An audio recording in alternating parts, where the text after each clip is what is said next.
Assalamualaikum warahmatullahi wabarakatuh.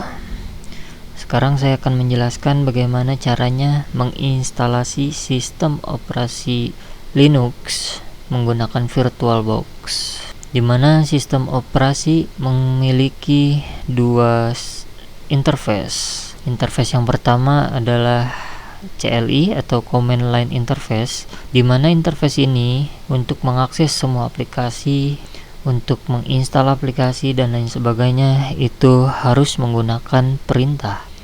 Kemudian yang kedua itu adalah GUI atau interface GUI, Graphical User Interface, di mana tampilannya itu menggunakan gambar atau grafik atau icon.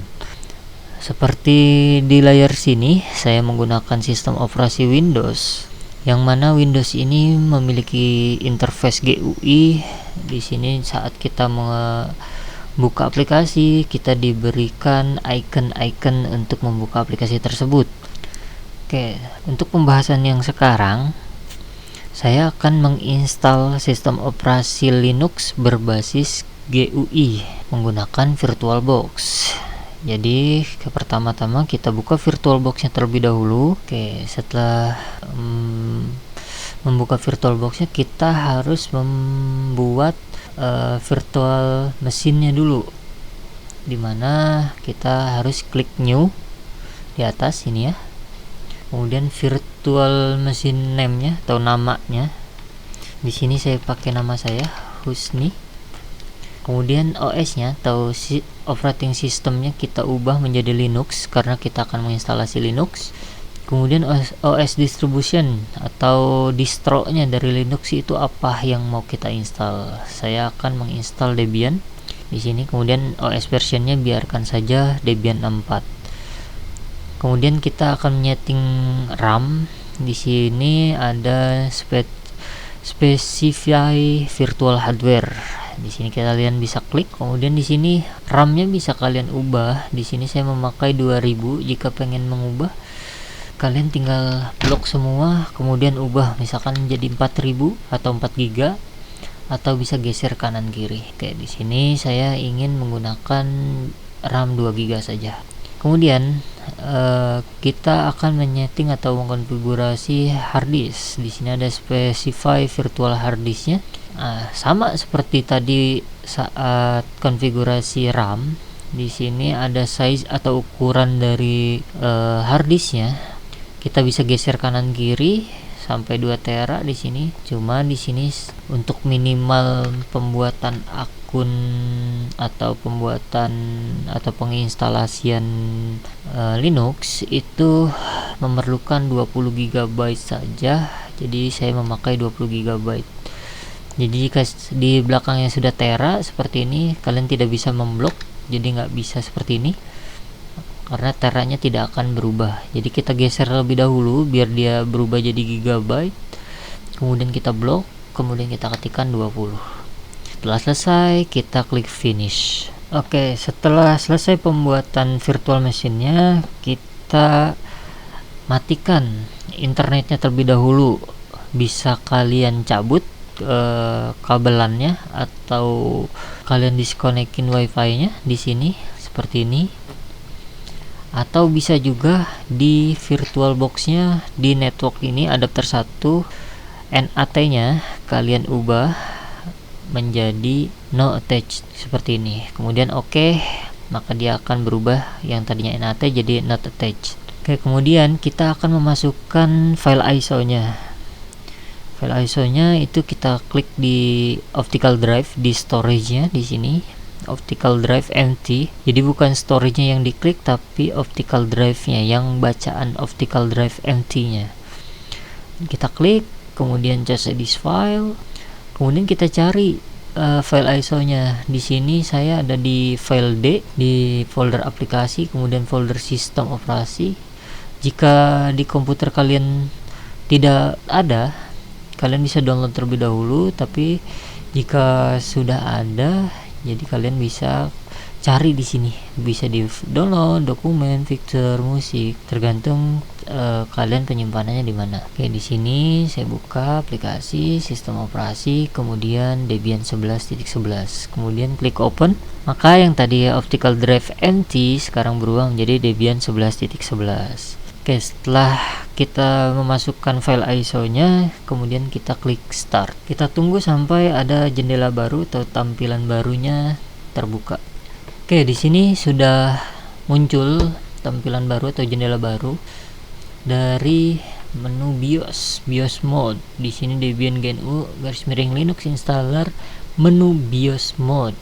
Jadi kita bisa memilih nih, kita mau instalasinya versi grafikal atau hanya install saja.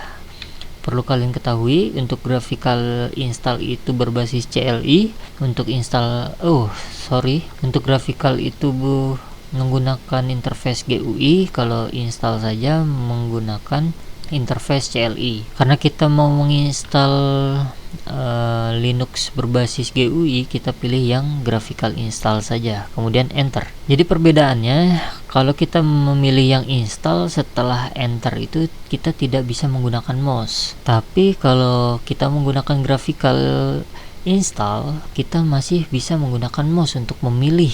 Contohnya seperti ini. Di sini kita memilih language atau bahasa, kita pilih Inggris, jadi bisa seperti ini nih. Diklik, kemudian continue. Ya, kemudian di sini kita diminta untuk memilih kota atau country atau negara. Karena saya ada di Indonesia, di sini kalau kita cari ke atas itu tidak ada Indonesia ya. Jadi jika tidak ada, kita pilih all. Jadi kita bisa pakai keyboard, pilih all, kemudian enter, bisa menggunakan mouse. Jadi all, kemudian continue, arahkan mouse-nya ke continue. Setelah all, Indonesia itu ada di mana? Ada di Asia. Jadi kita klik seperti ini, kemudian bisa ke continue. Kemudian kita cari Indonesia, dan enter. Oke, kemudian ada negara to base default local setting. Ini default dari negara tersebut. Kita karena di Indonesia ini di atas nggak ada Indonesia, jadi kita pilih yang United States saja, kemudian kita continue. Untuk keyboardnya, konfigurasi di keyboard kita pilih American English saja, kemudian enter atau continue. Oke, kita tunggu sampai nanti akan muncul pilihan lagi untuk melanjutkan konfigurasinya. Oke, di sini ada konfigurasi network. Karena tadi internetnya kita nonaktifkan, jadi di sini untuk konfigurasi networknya dia akan terbaca valid. Ini tidak ada masalah, jadi kita tinggal langsung continue saja. Kemudian kita nggak usah retry atau mencoba ulang konfigurasi otomatis, nggak perlu kita konfigurasi manual. Jadi kita pilih do not. Kita tidak memerlukan konfigurasi pada saat ini. Kita pilih do not, kemudian continue. Nah, di sini kita diminta untuk memasukkan hostname. Jadi hostname-nya ini kita bisa bebas, terserah kita mau kita ubah Husni nama kalian atau TKJ atau apapun, itu bebas. Di sini saya tetap pakai Debian. Kemudian kita continue. Nggak usah menggunakan mouse juga nggak ada masalah, kita langsung enter saja. Nah, kemudian kita diminta untuk memasukkan password untuk nanti saat kita konfigurasi DNS server, DHCP server dan lain sebagainya, kita memerlukan untuk memasuki ke dalam super user atau administrator, atau kalau ini kita masuk ke dalam root. Kalau di handphone biasanya kita pakai root juga. Jadi kalau kalian pernah nyoba nge-root handphone, nah ini sama. Jadi kita pilih root password. Saya cari yang mudah saja, 1234, agar nanti saat selesai konfigurasi tidak lupa. Jadi re-enter, di root password kita masukin password yang sama, kemudian re-enter, masukin password yang sama. Jadi jika takut salah nih, kita show saja, show, diklik. Ini juga kita show, diklik. Kalau sudah sama seperti ini, kita bisa continue. Kemudian masukkan nama untuk membuka Linuxnya tersebut. Kita pilih TKJ. Ini sebagai username-nya. Nah, di sini juga jadi username ya. Yang tadi itu sebagai nama komputernya tuh. Yang sekarang jadi username-nya. Kemudian kita masukin passwordnya lagi 1234, kemudian re-enter lagi, masukkan kembali passwordnya, kemudian enter. Nah, di sini ada pertanyaan select in your time zone. Nah, ini ya. Jadi bukan baca yang ini ya, sama aja. Ini cuma garis besarnya aja konfigurasi waktu. Sementara di sini minta kotaknya di mana sih? Seperti itu. Nah, berhubung saya adanya di Jawa Barat, di sini ada yang Western itu ada Sumatera, Jakarta, Jawa atau Java, terus West and Central Kalimantan. Kemudian di Central ini ada Sulawesi, Bali dan lain sebagainya. Eastern ini ada Maluku, Papua. Nah, karena Jawa ada di Western, kita pilih Western, kemudian enter atau continue. Oke, setelah pengaturan kotak, kita diminta untuk partisi harddisk yang tadi kita setting 20 GB. Kemudian kita diminta untuk partisi harddisk tersebut. Seharusnya kita kalau sudah jago untuk partisinya, sudah paham tentang partisi harddisk di Linux, kita bisa pakai manual. Tapi karena ini untuk pembelajaran, kita pilih yang use entire disk yang paling atas. Jadi ini sudah terbaca. Tadi kita setting 20 GB, di sini terbacanya 21,5 GB. Jadi kita bisa enter karena tidak ada pilihan lain. Nah, untuk ini partisinya, skemanya seperti apa sih yang harus kita ubah? Untuk temanya biar otomatis. Sebenarnya kalau kita tidak paham banget atau tidak mau ambil pusing, kita bisa yang ambil rekomendasi nih, yang atas, all file in one partisi. Jadi cuma satu aja partisinya. Karena nanti tak khawatir ada problem seperti nanti kalau kita hapus file, hapus data segala macam, itu bingung adanya di mana, bakalan numpuk. Nah, kita pilih yang paling bawah aja, yang home, var dan temp. Jadi nanti di sini dibuatkan secara otomatis partisinya, ada home, ada var, ada temp dan lain sebagainya. Kita enter. Nah, di sini dibuatkan ada 1 2 3 4 5, ada 5 nih. 1 2 3 4 5. Jadi nanti di sini ada primary 4,4 GB, lokal logical cuma dengan ekstensinya ext64, ada di folder var dan lain sebagainya. Jadi ini nanti akan otomatis dibuatkan oleh sistem. Kemudian kita pilih finish, kemudian continue. Write the change to disk. Apakah kalian ingin membaca disk tersebut atau partisi yang tadi kita setting? Ya, jadi pilihnya bukan no ya. Jadi kita arahkan kursornya ke yes, atau bisa pakai tombol navigator yang ada di keyboard. Kita pilih yes, kemudian continue. Oke, kita tunggu sampai muncul lagi konfigurasi selanjutnya. Oke, sudah muncul lagi untuk konfigurasi selanjutnya. Di sini kita diminta untuk konfigurasi package manager, scan extract installation media. Jika kita pilih yes, maka semua file yang tersembunyi atau yang sudah ada di file ISO tadi yang kita masukkan itu akan diekstrak semuanya, kemudian diinstal sama dia. Tapi itu akan memakan waktu yang cukup lama. Jadi kita pilih no saja. Nanti kita ekstraknya saat sudah selesai konfigurasi atau instalasinya. Jadi di sini kita pilih no, kita enter. Kemudian use a network error, ini juga jaringan, kita tidak butuh untuk saat ini, tidak memerlukan jaringan, jadi kita pilih no saja. Oke, kemudian participate in the package. Nah, package-nya usage survey. Ini biasanya nanti akan update aplikasi-aplikasi yang sudah ada, package yang sudah ada. Jadi di package survey-nya akan secara otomatis kalau kita pilih yes. Jadi kita tidak perlu, karena kita membutuhkan instalasi secepat mungkin agar sistem operasinya sudah bisa kita jalankan, agar kita nanti bisa konfigurasi ke yang selanjutnya, entah itu network atau aplikasi-aplikasi yang akan kita butuhkan lain sebagainya. Kita pilih no, kemudian continue. Kita tunggu lagi untuk pemilihan software. Nah, seperti ini pemilihan softwarenya. Ini ada Genome, ada FCA, Genome Flashback. Ini adalah tampilan-tampilan dari interface di Linux Debian. Jadi di sini juga ada tambahan web server dan SSH servernya. Jadi yang harus kalian tekankan atau kalian ingat itu, jika kita tidak memakai tampilan seperti ini, genomnya kita hapus centangnya, standar sistem utility saja, jadi dia akan terinstall yang CLI saja karena tidak ada tampilan.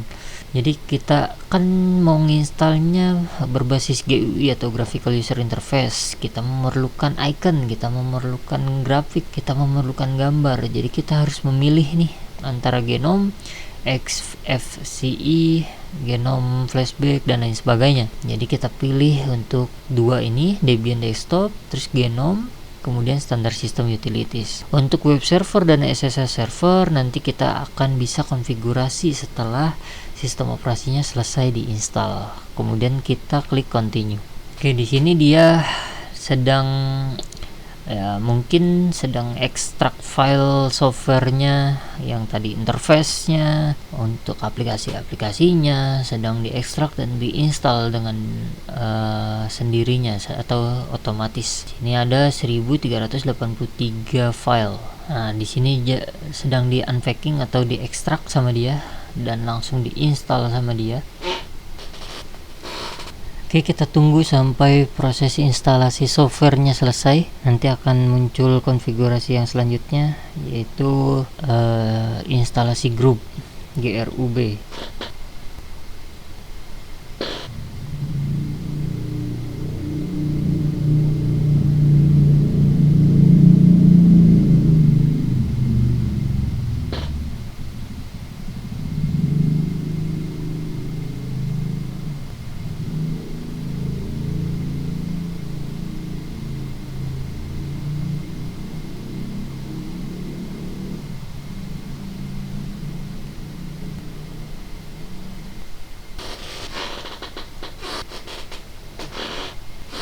Oke, di sini kita masih menunggu instalasi softwarenya.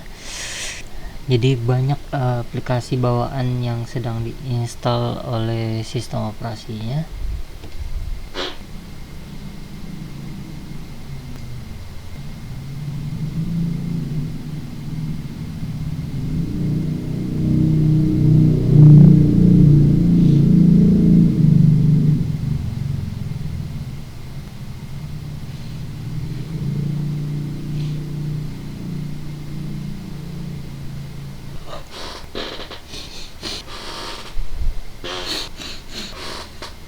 Oke, kita akan melakukan instalasi grup. Di sini pilih yes saja. Kemudian kita pilih yang otomatis saja yang sudah disediakan, _dev _sda, continue, enter. Oke, di sini penyelesaian akhir untuk instalasi. Nanti kita akan coba untuk login, kemudian masuk ke dalam super user. Oke, instalasi complete atau finish the installation. Kita pilih continue. Nah, jika kita sudah memilih continue, dia akan merestart sendiri. Sini kita tungguin saja sampai dia masuk ke tampilan awal dari Linux-nya. Oke, ini adalah tampilan pertama saat kita mengaktifkan Debian 11 atau sistem operasi Linux-nya. Nah, sekarang kita coba untuk login. Gimana caranya? Kita tinggal klik saja nama username-nya di sini, TKJ diklik, kemudian kita diminta untuk masukkan password 1234, kemudian kita enter. Oke, kita tunggu karena memang mungkin dia agak lama karena membutuhkan waktu karena kita baru selesai instalasi, atau karena mungkin laptop atau komputer yang digunakan RAM-nya sudah terpakai banyak, jadi agak lama. Nah, di sini tampilan Debian awal seperti ini. Kemudian di mana aplikasi-aplikasi yang tadi diinstal itu adanya di Activities. Jadi kita tinggal klik saja Activities yang di atas. Nah, kemudian ada titik banyak ini kalau kita tahan kursornya ada show aplikasi. Kita pilih. Nah, di sini banyak aplikasi yang sudah diinstal. Oke, kemudian kita akan mencoba untuk masuk ke dalam super user. Untuk masuk ke dalam super user kita akan pilih yang tadi show aplikasi, kemudian utilities. Di sini kita masuk ke dalam terminal di sini ya. Nah, untuk masuk ke dalam super user atau root atau administrator, kita bisa ketik su atau kita bisa ketik root, itu sama aja. Di sini saya pakai su atau super user, enter, kemudian masukkan password kembali 1 2 3 4. Oke, jika di sini sudah berubah ada keterangan root at Debian, artinya sini sudah masuk ke dalam super user atau ke dalam root di sistem operasi Linux seperti ini. Jadi kalau nanti bedanya itu, kalau yang sistem operasi CLI hanya tampilan begini saja, tidak ada pilihan untuk masuk ke dalam terminal. Jadi kalau yang sistem operasi berbasis CLI itu dia hanya gelap saja, ini kan putih, nanti dia tampilan belakangnya gelap, cuma hanya bacaan-bacaan saja seperti ini. Oke, sampai situ mudah-mudahan dapat dipahami. Saya akhiri video ini, jangan lupa like, comment, dan subscribe. Assalamualaikum warahmatullahi wabarakatuh.